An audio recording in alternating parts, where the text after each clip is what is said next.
Hello සුබ දවසක් මං අද මේ වීඩියෝෙන් අහලා තියෙන්නේ ඔයගොල්ලෝ දන්නවා සාමාන්‍යයෙන් අපි ඩෙස්ක්ටොප් එකක් හෝ ලැප්ටොප් එකක් යූස් කරනකොට අපි කරන සියලුම වැඩවල එහෙම නැත්නම් අපි ඩිලීට් කරලා අපි දාලා අයින් කරන ඇප් වල සොෆ්ට්වෙයාර්ස් වල ඩිලීට් කරන සොෆ්ට්වෙයාර් වල අන්ඉන්ස්ටෝල් කරන හැම දෙයකම පොඩි හරි ටෙම්පරරි ෆයිල් එකක් එහෙම නැත්නම් කෑෂ් ඉතුරු වෙනවා අපේ ඩෙස්ක්ටොප් එකේ ලැප්ටොප් එකේ වින්ඩෝස් වල.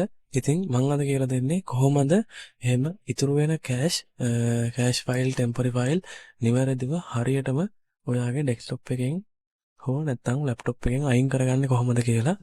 සමහර අයගේ සාමාන්‍යයෙන් අවුරුදු 2ක 3ක විතර කෑෂ් ෆයිල් ඇති ලොකු ප්‍රමාණයක් GB 4ක 5ක 10ක වගේ වෙන්නත් පුළුවන්.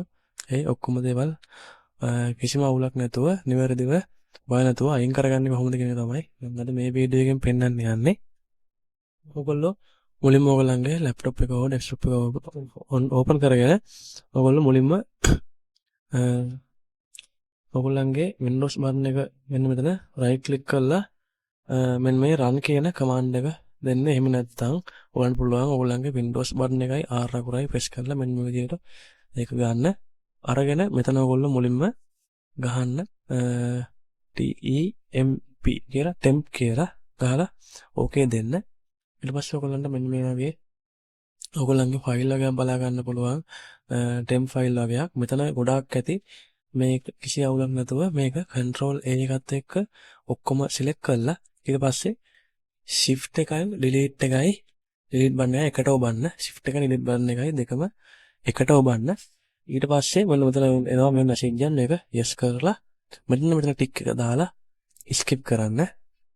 ඊට පස්සේ මේ තියෙන අවශ්‍ය නැති ෆයිල් ටික අයින් වෙලා මේ වගේ පොඩි ප්‍රමාණයක් මොනවාරි ඉතුරු වෙයි. ඊට පස්සේ ඒ විදිහටම ආයේ අර විදිහටම ඔයගොල්ලන්ගේ run command එක මේ විදිහට අරගෙන මෙතන type කරන්න percentage mark එකත් එක්ක temp කියලා type කරලා ආයේ මේ percentage mark එක type කරන්න. type කරලා මෙතන okay දෙන්න. ඊට පස්සේ මෙන්න මේ විදිහට තව එයි ඔයගොල්ලන්ගේ temporary file වගේක් මේකත් ඒ විදිහටම control A ඔබලා shift delete ඔබලා permanent delete කරගන්න ඔයාගේ PC එකෙන්. ඊට පස්සේ ඔයගොල්ලෝ කරන්න ඕනේ එන්න ඔයගොල්ලන්ගේ this PC එකට ඇවිල්ලා ඔයගොල්ලන්ගේ C එක right click කරලා properties යන්න. properties ගිහිල්ලා මෙතන තියෙනවා disk cleanup කියලා. ඒක ක්ලික් කරලා මෙන්න මෙතන තියෙන ටික් ඔක්කොටම ටික් ටික දාගන්න. මෙන්න මේ download program file කියන එක ටික් එක දාන කලින් බලන්න මෙතන ඔයගොල්ලන්ගේ ලොකු GB ගාණක් පෙන්නනවද කියලා. එහෙම පෙන්නනවා නම් ඔයගොල්ලන්ගේ එහෙම උන delete වෙන්නේ. ඔයගොල්ලෝ මෙන්න මේ download කරලා තියෙන download folders එකේ තියෙන දේ තමයි delete වෙන්නේ. ඒක හින්දා මේ ටික් එක දාන්න නැතුව අයින් කරත් කමන්නේ. ඊට පස්සේ ඒ ටික් ටික ඔක්කොම දාලා okay දීලා delete දෙන්න. ඊට පස්සේ මෙන්න මේ විදිහට එතන තියෙන temporary file ටික C එකේ තියෙන temporary file ටික මේ විදිහට delete වෙනවා. ඊට පස්සේ ඔයගොල්ලෝ එන්න ඔයගොල්ලන්ගේ setting වලට ඇවිල්ලා මෙන්න මෙතන ඔයගොල්ලෝ type කරන්න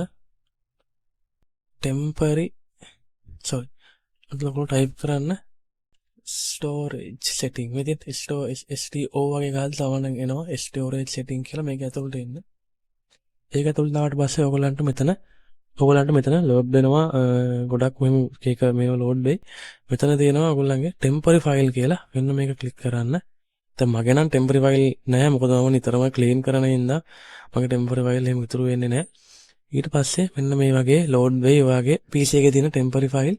මෙතනත් අර විදිහට මෙන්න මේ download කියන එකට නම් ටික් එක දාන්න එපා. එහෙම වුණොත් ඔයගොල්ලන්ගේ download folder එකේ තියෙන ඔක්කොම ටිකත් අයින් වෙනවා.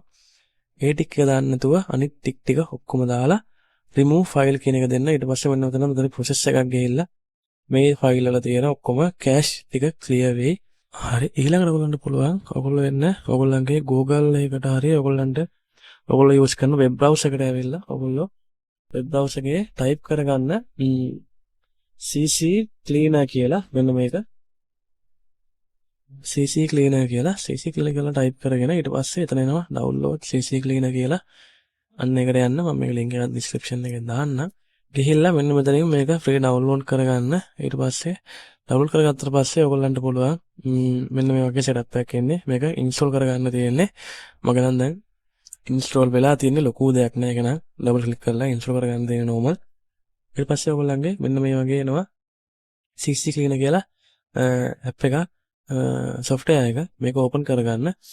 ඊට පස්සේ ඔයගොල්ලන්ට පුළුවන් මෙතන ඔයගොල්ලන්ගේ registry file ඉඳන් ඔක්කොම අවුල් වෙලා තියෙනවා නම් ඒ හැමදේම හරි විදිහට default තිබ්බ විදිහට හදාගෙන තියෙන හැම temporary file එකක්ම clean කරගන්න පුළුවන්. මේ දෙන්නේ custom clean. දැන් මෙතන පුළුවන් ඔයගොල්ලන්ට මේ තියෙන edge එකේ තියෙන ඒවා ඊට පස්සේ internet explorer windows explorer system වගේ මොනවද තියෙනවා නම් ඒ හැමදේම ඔයගොල්ලන්ට අදාළ ඒවැ ඔයගොල්ලෝ කියන්නේ ඔයගොල්ලෝ හිතනවනේ ඔයගොල්ලෝගේ මේවැ තියෙන ක්ලීන් වෙන්න ඕනේ කියලා ටික දාලා මෙතනින් ඇනලයිස් කියන එක දෙන්න. මේ විදිහට ප්‍රොසෙස් එකක් ගිහිල්ලා මෙන්න මේ විදිහට ඇනලයිස් වෙනවා මොනවද ඔයාගේ තියෙන ක්ලියර් වෙන්න ඕනේ කියලා. ඊට පස්සේ මේ run clear කියන එක දීලා continue දෙන්න. ඊට පස්සේ මේ තියෙන ටික ක්ලීන් වෙලා ක්ලියර් වෙනවා. ඊට පස්සේ ආයෙ පොඩි ස්කෑන් එකක් ගිහලා තව මේ විදිහට තව ටිකක් මොන හරියයි.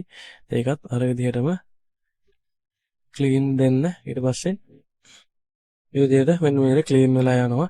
ඊට පස්සේ ඒ වගේම තමයි ඇප්ලිකේෂන් උත් ඒ වගේම ඔයගොල්ලන්ට පුළුවන් ඒක ක්ලීන් කරගන්න ඔයගොල්ලන්ගේ යූස් වෙන ඇප්ලිකේෂන් වල අදාළ ටික දාලා තියෙන ඒවා මොනවද කියලා ක්ලීන් කරගන්න පුළුවන්.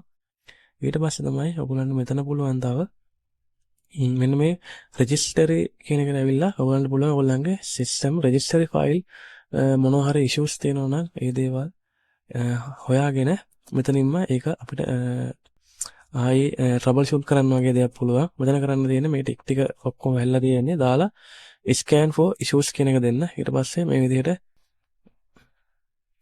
ඔයගොල්ලන්ගේ මොනවා හරි තියෙන issue මේ විදිහට පෙන්නනවා DLL මේ sorry registry file වල. ඊට පස්සේ මෙන්න මෙතන දෙනවා review select issues කියලා. මෙතන ඒක උඹලා yes දෙන්න.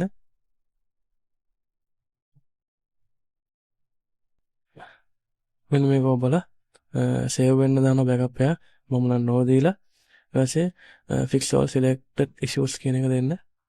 ඊට පස්සේ ආයි close කරලා දාන්න. ඔන්න විදිහට පුළුවන් registry වල මොනවා හරි issues තියෙන ඒවා හදාගන්න පුළුවන් මේකෙන්. මේක පොඩ්ඩක් හොඳ වටින software එකක් දාගෙන ඉන්න. ඔන්න විදිහට තමයි එහෙනම් සාමාන්‍යයෙන් PC එක හරියටම තියෙන cache files temporary file නිවැරදිව clean කරගන්නේ හරිම ලේසි. පොඩි දෙයක් තියෙන්නේ. සමහර අයගේ මේවා ඇති අවුරුදු ගණන් ඉඳන් එකතු වෙච්ච ඒවා. එහෙනම් මේ වීඩියෝ බලලා මේ දේවල් clean කරගෙන ඔයගොල්ලන්ගේ PC එකත් laptop එකත් හොඳ speed එකේ පවත්වාගෙන යන්න. එහෙනම් හැමෝටම සුබ දවසක්. ඔයගලන්ට මොනවා හරි computers laptops accessories buy කරන්න තියෙනවා නම් උලදී ගන්න තියෙනවා නම් ඊට පස්සේ laptop repairs PC builds මොනවා හරි තියෙනවා නම් මගේ shop එක තියෙනවා Future PC World. කතා කරන්න මගේ Facebook page එක තියෙනවා. එහෙම නැත්නම් මගේ YouTube එකේ description එකේ තියෙනවා මාව contact කරගන්න පුළුවන් details. එහෙනම් ඒකට කතා කරලා ඒ දේවල් උත් දැනගන්න. එහෙනම් හැමෝටම සුබ දවසක්. ඊළඟ වීඩියෝ එකක් හම්බෙමු. හැමෝටම ජය වේවා.